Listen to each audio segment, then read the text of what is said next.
Chapter 12. Tourney is a fun game. So is ruining lives. On the tourney field, the Fighting Knights and the Sherwood Falcons were tied. The scoreboard read 2-2, with 40 seconds left on the clock. Cheerleaders, including Audrey, clapped, chanted, and danced. Jane, the mascot, in a knight's suit of armor, jumped up and down with them. An announcer stood on the field with a golden microphone. As the teams got into their huddles and took up positions along the kill zones, Mal and Evie stood in the bleachers, watching Jay and Carlos down on the bench. Coach looked at Jay. "You're up," he said. Jay grabbed Carlos. "Coach," he said, "how about my buddy here?" Not so sure about that," said Carlos. "Coach, he's been practicing," said Jay. "And you said yourself a team has made up a bunch of parts." "Jay, I'm not that good," said Carlos. "Well, he's kind of like my brains," said Jay. Coach called Amir, another player, off the field. Then he turned to Carlos and tossed him his playing stick. "You heard him," he barked at Carlos. "Get out there." "Don't worry, bro. I got your back," said Jay. Carlos gulped. "How about my front?" Jay laughed and gave him a friendly noogie. Jay and Carlos trotted out onto the field and took their positions. The announcer said, "He's bringing Jay in from the Isle of the Lost, and that little guy Carlos who can barely hold his shield. And the tip-off is ready. Here we go." The girls in the stands and the cheerleaders squealed in glee at the sight of Jay suited up. The team broke from their huddles. The long pass went to Jay. Jay dished it off to Ben. Carlos blocked a player and did a little jig in his opponent's face. Jay, who was in possession of the ball again, did a hurdling maneuver midfield. He made a nice pass to Ben, who was in the kill zone.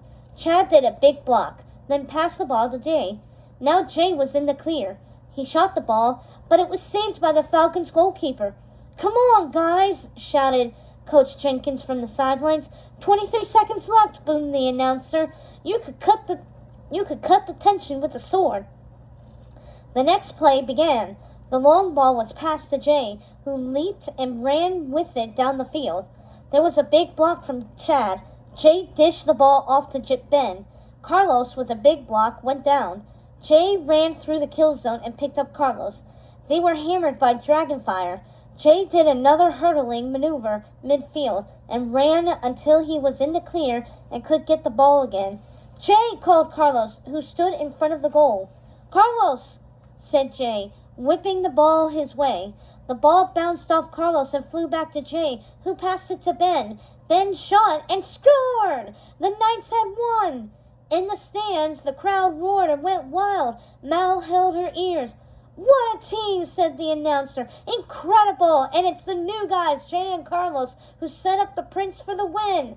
What a victory! An absolutely wonderful end to one of the best games ever. Here they come, folks, the winners." Ben grabbed the microphone out of the announcer's hands and said, excuse me, can I have your attention, please?" The crowd went silent. He stood on the dragon cannon. "There's something I'd like to say." Mal watched him from the bleachers with wide eyes.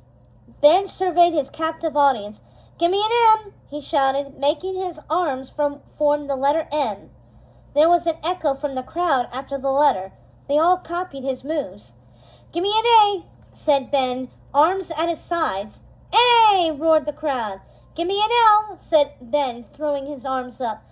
"L!" boomed the crowd. "What does that spell?" asked Ben. "Mal!" said the audience. Mal crossed her arms and looked mortified. "Come on, I can't hear you," said Ben. "Mal!" the crowd roared. "I love you, Mal," Ben said. "Did I mention that?" Mal pursed her lips and grinned. Audrey, looking heartbroken, ran off the field. The crowd oohed.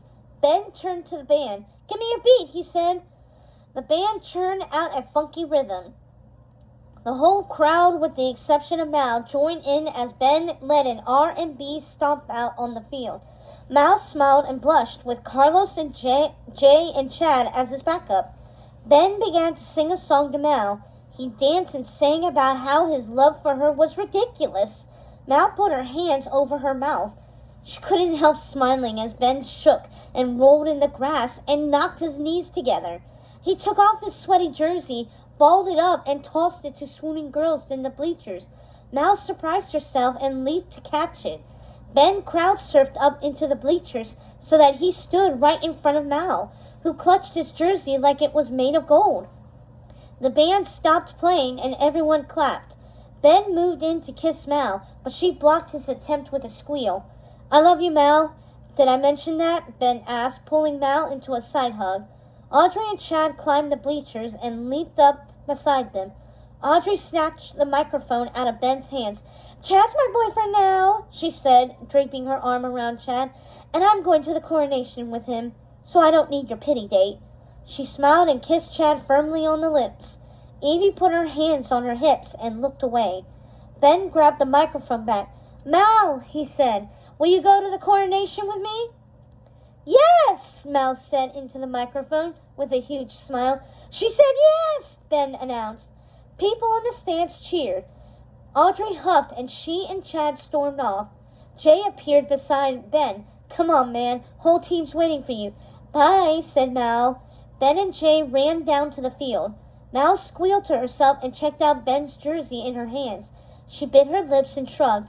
She looked at Evie and saw that her best friend looked awfully upset. "I really feel sorry for Audrey," said Mal. Evie looked surprised. "You do?" "Yeah. I feel like if she were talented like you, and she knew how to sew and do triple flips, then she wouldn't need a prince to make her feel better about herself." Evie chuckled softly and smiled. "I guess I am kind of gifted," she said. "Kind of," said Mal, smiling. Evie laughed and beamed at Mal. "Thanks, Em," she said. Below, the players on the field whooped. Mal and Evie waved at them as Jay held the trophy over his head and his teammates lifted him up on their shoulders.